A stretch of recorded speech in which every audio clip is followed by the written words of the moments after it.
नमस्कार दोस्तों, आप सभी का फिर से एक बार बहुत बहुत स्वागत है मेरे चैनल मिथिका में, जहां मैं आप लोगों को ऐसी नई नई कहानियां सुनाती हूं जो आपने पहले कभी नहीं सुनी होंगी। तो चलिए आज की कहानी शुरू करते हैं। और आज मैं आप लोगों को सुनाने जा रही हूँ कहानी ओडिसीज की। प्राचीन ग्रीक कवि होमर द्वारा लिखा गया द ओडिसी ओडिसीज और ट्रॉय के युद्ध से लेकर उनके घर तक की लंबी यात्रा की कहानी बताती है। होमर का दूसरा महाकाव्य द ओडिसी द इलियड की अगली कड़ी है, जहां इलियड पूरी तरह से अकेलिस के क्रोध को दर्शाती है, वहीं ओडिसी पूरी तरह से ओडिसियस की चालाकी के बारे में है, जिसकी मदद से वो कई कठिनाइयों का सामना करके भी अंत तक जिंदा रहते हैं। ये कहानी है टेलीमैकस की, जो बचपन में ही अपने पिता से बिछड़ जाता है, मगर उन्हें दोबारा देखने के लिए बिना किसी तजुर्बे के उन्हें ढूंढने निकल पड़ता है। ये कहानी है पेनेलोपी की, जो अपने पति से बेइंतहा मोहब्बत करती है और उनसे कई सालों तक अलग रहने के बावजूद दोबारा शादी ना करके उनका इंतजार करती है।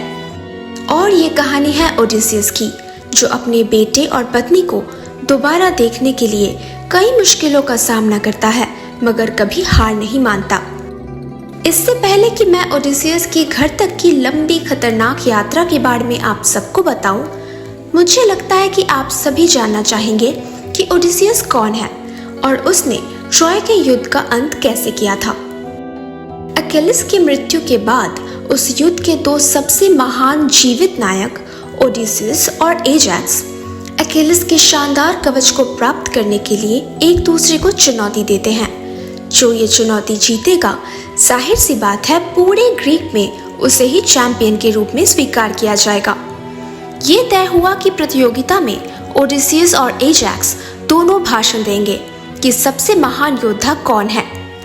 हालांकि ज्यादातर सेना ये मानते थे कि एजैक्स एक बेहतर योद्धा है, लेकिन ओडिसियस बातें अच्छी बना लेते थे और जाहिर सी बात है कि ये चुनौती वही जीतते हैं, जबकि वो एजैक्स ही थे जिन्होंने सबसे पहले युद्ध के मैदान से अकेलिस के शरीर और कवच को बरामद किया था। एजैक्स को इस बात से इतना गुस्सा आता है कि वो मन ही मन ओडिसियस के हत्या की योजना बनाते हैं, मगर एथीना, जो कि ओडिसियस को बहुत पसंद करते थे, को ये बात पता चल जाती है और वो एजैक्स का मानसिक संतुलन बिगाड़ देती है और इसीलिए ग्रीक सेनाओं को मारने के बजाय वो कुछ गाय और भेड़ बकरियों की हत्या करते हैं। जब उन्हें होश आता है और अपने करतूतों का पता चलता है, वो दुख और शर्म से आत्महत्या कर लेते हैं। ये युद्ध तब समाप्त होता है जब ओडिसियस के दिमाग में ट्रोजन हॉर्स का विचार आता है।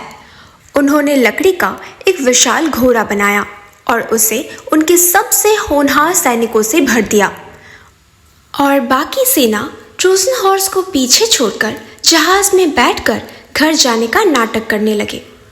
ट्रॉय की सेना इस महान उपहार को शांति की पेशकश मानते हुए उस विशाल घोड़े को शहर में खींच ले गए और जश्न मनाना शुरू कर दिया।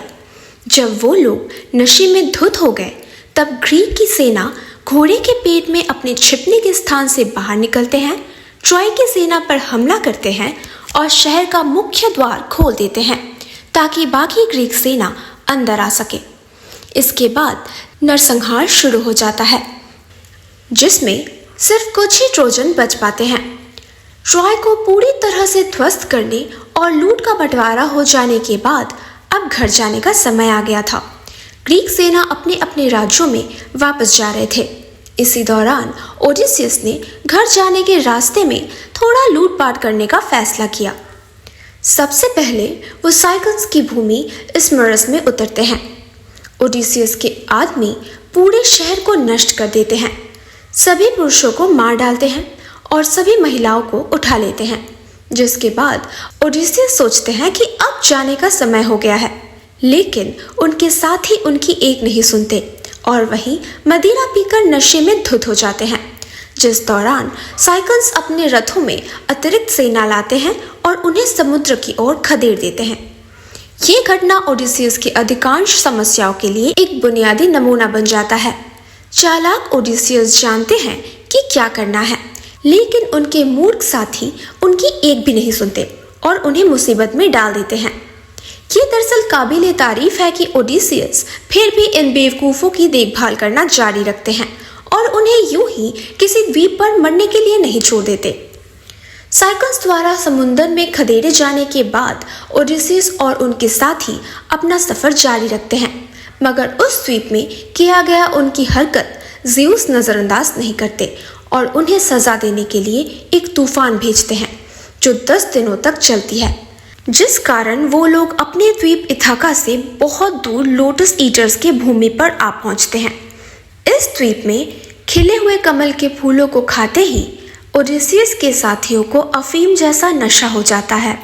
उन्हें कहीं भी जाने या कुछ भी करने की इच्छा नहीं होती है, बल्कि बैठकर और भी कमल के फूल खाते रहते हैं।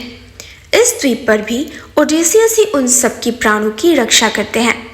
एक एक करके वो अपने साथियों को जहाज पर वापस ले आते हैं और अगले द्वीप की ओर रवाना होते हैं, मगर उन्हें पता नहीं था कि वहाँ साइक्लॉप्स रहते हैं।